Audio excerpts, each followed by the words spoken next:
Hey, tunjuk majuan Delhi Fab Hotels. Kan sing về thunga Hotel Imperial Villa by F9 Hotels. Tamo. Nam hun hi.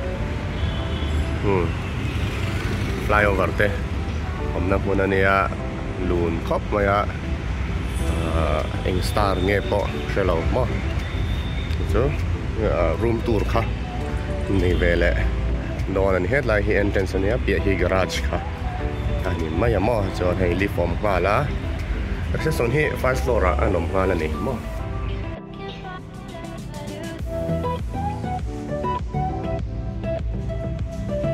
Ken na hi second floor ani mo hi second floor. Ya room hi le nia la.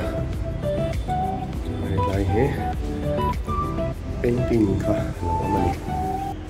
7 to 20 room hin khan nei ve nge mo okay hotel area mo kan ni ta yan hai la hen wardrobe kha lo ve hon ve len eng ve mo eng ga te som ve chon la hen dar la long hello chon hai mini fridge sama mai pom pom ni room khá hay hiện người ta com na room hi view hi hay này tìm hiểu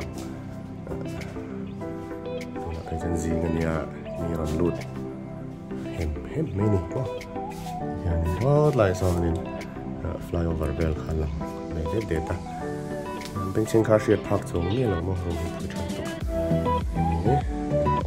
tục này TV AC centralized mo na bang ero hi chu hei lo khan manga ke ma lu tu bang chi khama tingvel chu ne chon bathroom hi le ai la bathroom hi bathtub pan da loi me na sei boi thak ti ma chan chu bol do na bathtub man do khelo kan shower vel ti do na he te bathtub ngay về cái buổi thăm mò anh ta sang liền búi mà sink lại cái sao phải tiếp tục làm anh bathroom hi liền tiếp tục lâu thì anh hết là vậy anh có một khảo mà cái này